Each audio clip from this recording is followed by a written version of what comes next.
How's it going, guys? My name is Falling Hertz, and today I want to talk a little bit about one of the bigger surprises, in my opinion, from E3, and from an event that had a lot of highs and a lot of lows. This was one that I kind of expected to be a little bit of a low. This one's calling out my name personally, and that is Rainbow Six Extraction, formerly known as Rainbow Six Quarantine, but renamed after, the global pandemic that kind of happened. Rainbow Six Extraction will be releasing September 16th on PC, PS4, PS5, Xbox One, Series X, and S as well. Now, I would like to address this at the beginning of the video. A lot of people don't like it. It's justified for why, because it's not simply just the gameplay or anything like that. It's the nature of what it is. It's, a sci-fi thing from the Tom Clancy franchise name, or, whatever, the Rainbow Six. It's usually pretty grounded in, I don't want to say reality necessarily, but people don't like the design decision, and I take it for what it is. It's a spin-off with gameplay that I'm already familiar with, that I know that I like. But without further ado, this is absolutely everything you need to know about Rainbow Six Extraction. To put it simply, this is a 3-player PvE or co-op game where the R6 team members are going to be going up against an alien infestation like we saw in the Outbreak game mode for Siege a couple years back, and they are called the Archeans. We'll talk a little bit about the locations and the operators returning for this game in just a moment, but for right now, let's talk about those Archeans for a second, because that's the big call for me. So to start out pretty basic, the first thing you might come across is called Sprawl. And this isn't necessarily an enemy in the sense that it's going to hurt you or kill you, but what it does is it acts like the Zerg creep, or it reminds me of the Zerg creep from StarCraft. I almost said Starfield. And this is a goo that kind of grows around the hive, and it's going to slow players down as well as reveal them to the other enemies that can come and kill you. And then it also makes the other Archeans move faster while within it. The way you're going to take care of this, it seems, is by shooting around it or causing some kind of, damage nearby, and that will do the trick. Which in general, this all seems like a living version of the barbed wire from the Siege game, so that's pretty interesting. Next up is your basic attack enemy as the Grunt, and that's your cannon fodder. They're easy to produce for the alien hive, but they are hard to take out in large numbers. After that is the Rooter, which we do get to see a little bit of a takedown of, and he is going to spawn Sprawl, the goo, to kind of immobilize the operators. And in the gameplay, what it looks like you have to do is get up behind him so he can't face you directly. And then we have the classic suicide bomber kamikaze known as the Breacher, and that is exactly what he is. It reminds me a lot of Evil Within 2's enemy. If I remember to put in a clip of that, I'll have to show you what that looks like. But it is shown in the trailer that you can shoot them to kill the other Archeans, so they are not immune to that blast either, so that's nice to know. Of course, you might still feel that you're a little overpowered with guns, but here's the enemy that's going to kind of stop that in its tracks right now, and that is the Spiker. And that is a projectile enemy that's going to be able to shoot at you from far away too. And then to always keep you moving and on your toes, we have the Smasher, which is a brute or tank-like enemy that is going to charge at you, and it seems like the weak point is on its back, and that's his vulnerable point, so you're going to want to have to melee or shoot him there, and that was one I remember from the Outbreak event as well. The next one we're shown is actually shown off as like an elite, so I'm not sure if that's an extra class level for this type or like an upgrade, but this one was known as the Lurker, and he buffs other enemies, it seems, and it looks like he might make them a little more poisonous to be around, or even invisible in some instances, it looks like. But all the way around, it looks like he's going to make all the other enemies emboldened. And then going down even further into the other high-level threats, we have the Tormentor, which is a highly mobile, it looks like a range and melee attacker who can use the Sprawl to kind of teleport around, or you can see him moving but tunnel around through the Sprawl, and I think that's very interesting. And then finally, we didn't see this in the gameplay, but we saw the Apex, which I have nothing to say about what he can actually do, but we saw him in the cinematic trailer right before the gameplay reveal, and he is one creepy ass bitch, but doesn't look like one you want to be around for too long. Okay, you know what? You're probably thinking to yourself, I know a few of the enemies now, and this is seeming a little intense.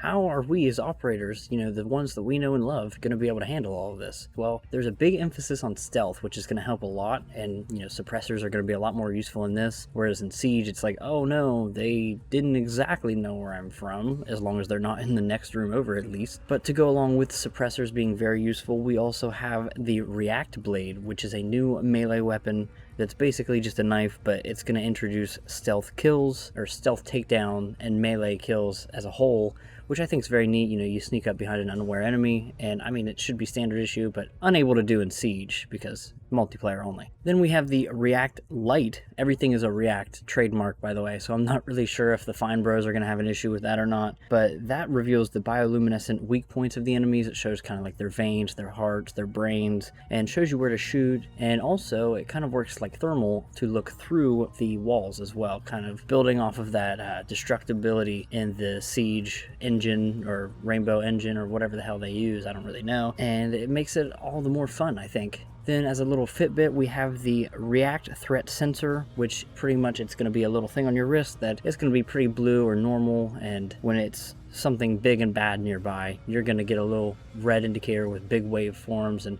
kind of reminiscent of Aliens with the motion sensors in a way, or the motion tracker. You know, it's unnecessary, but it's a nice little touch. Another neat little recon tool we have is the Scan Grenade, which reveals nearby enemies. And then we have the Arc Mine, which is pretty self-explanatory. It's a mine that's going to shoot out some electricity at the enemies that come by, or nearby, to trigger it, of course. And all of these new gadgets are highlighted with the idea that some of the gadgets from Rainbow Six Siege that come with the operators that we know and love and are familiar with are going to get kind of revamped to be more useful against the alien horde, for lack of better terms. So even in the trailer you see Tachanka with his turret, you know, his mounted gun, you know, that I think that kind of got reworked out of Siege, but I mean, if it's still here in this, then that's pretty good, you know, the Lord may return. And a good thing to mention as well is that while this game is destructible like Siege, there is another thing returning, and that is the reinforcements, and that's going to help along with the gadgets to create choke points for the Archeans with some level of professionality. Okay, you know the who you're fighting and maybe how you're fighting them, but let's talk a little bit about where you're going to be fighting them. And there are going to be 4 different locations, each with 3 different variations of map. So that's 12 different levels altogether at launch, and that is in New York, Alaska, which we saw the gameplay of during the gameplay reveal, and San Francisco, and then one other one that I'm not entirely sure where that's set at, and I can't find it anywhere online, even when I look, but there's only even 3 mentioned in the game, in the reveal at the Ubisoft Forward event, so I'm not really sure. It's set in southwestern United States.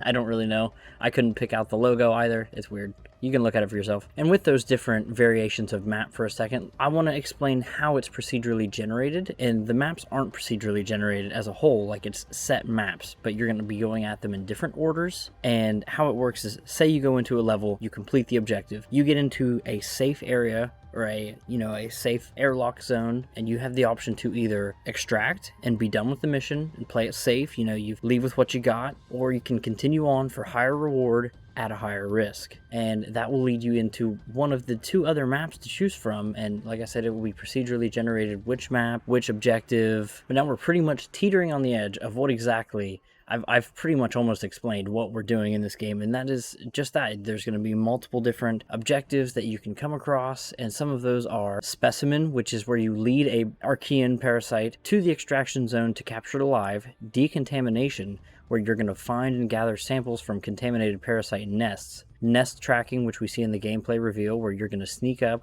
and plant trackers on inactive nests without being detected, Triangulation, find and activate 3 specific laptop stations in the map, Serial Scan, which is capture and secure a series of areas while holding off waves of aliens. That's pretty cool sounding in my opinion. Hunt, where we have to kill parasites until an elite Archean appears, and then we can defeat it. So we're basically pissing him off by killing his little buddies. And then we've got Rescue, which is locate and carry a VIP out of the extraction zone. And then we have No One Left Behind, which is where you bring back a fallen teammate to the extraction zone, and this is only active if someone in the squad has a operator who is gone. Which, how that works, say you're on a mission, you've got 2 of your friends with you, and you get downed. They're unable to revive you in time, so your Stasis Foam comes up, which is another device that's new to extraction, and pretty much what happens is when you're 0 on health and everything, pretty much a stone comes up to protect you from taking any further damage, but you're still going to be considered MIA. The aliens are going to take you away, and pretty much exactly like the xenomorphs, they're going to hook you up to this big tree, nest looking thing, and the roots are going to try to pierce that foam to kill you or turn you or whatever the hell it is they do. And that is what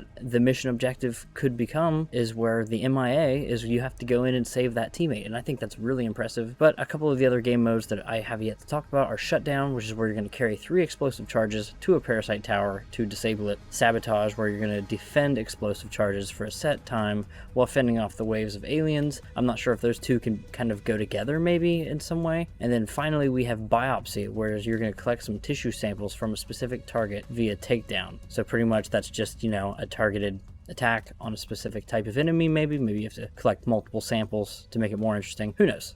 Now, I did talk about friends for just a second there and your squad mates, and I think it's very important to note, and this is very satisfying for me, is that there's going to be full cross-play and cross-possession. Sorry, cross-progression. This isn't The Conjuring. And pretty much, you know, that's a good thing. You're going to be able to play with console players or PC players or whoever it is that you're not. That's awesome for me. And it just means I have more friends to play with at any set time because I'm not playing this on console. There's no way I can play this R6 game on console ever again. It's just impossible. There is also cross-progression, and it needs to be noted that there was also cross-play announced for Siege as well, but it's not entirely the same due to the multiplayer component. PC platforms will not be able to play with console platforms, but they will stay in their own little 2 select groups, which is unfortunate, but I kind of understand it at the same time. But this is a little different beast, so I think they're allowing it here for that reason. But to end the video, I did kind of want to go a little off of the script, just a little bit. Yeah, I actually do have a script for these sometimes. And what I really wanted to talk about was, you know, why this game turned around in my eyes. Because, you know, it was revealed like freaking 2 years ago. And I was like, cool idea, but it could have been a DLC or a game mode. And pretty much this is their take on like that co-op shooter, Left 4 Dead style genre, which there's so many of. And I even have a couple different videos on my channel about games like that. So I enjoy them. You know, it's my demographic. I like Siege well enough. I'm not that good at it, but I'm competent on PC at least. I don't know. It's an enjoyable formula of gameplay, the tactical FPS that R6 brings to the table, and overall I think it's a fun thing, and I'm really glad to see that they're embracing full sci-fi tech and ideas for this, and they even talk about how the Archeans are always evolving. That's their way of explaining, you know, how the Outbreak mode is going to be so different from what it is now. It does seem to be a little bit slower paced than something like Left 4 Dead, which I think is going to be good. I think that's what's going to set it apart, and of course visually it looks pretty good. You know, I'm not going to say that it's full-blown, but there's always room for improvement. But I think for what it is, and since it's so narrow, it's not an open world game, they can really push the limits of the visuals, and the art style I think looks really good. You know, you see a lot of yellow, like caution, stuff like that, and the game's very colorful. And I think I've said "and" like 90 times, so take a shot every time I do that, and then send me the medical bill when you die of alcohol poisoning. Anyway, so that's really all I had to say. I hope this was interesting for anyone who was watching this and somewhat informative. I tried to get a couple different articles, any information I could glean from the trailer, as well as what was actually said. And if I missed anything, let me know. If you want to see absolutely anything else about this game, maybe. I know there's some more gameplay that got, you know, NDA drop right around the E3 reveal, so that was pretty cool. So go check some of that out. So yeah, I kind of lean towards horror or anything like that. That's what interests me, and that's what I like to talk about. I'm a hype channel, and if you like that or like this video, thank you, and go ahead and subscribe. Thanks. Bye.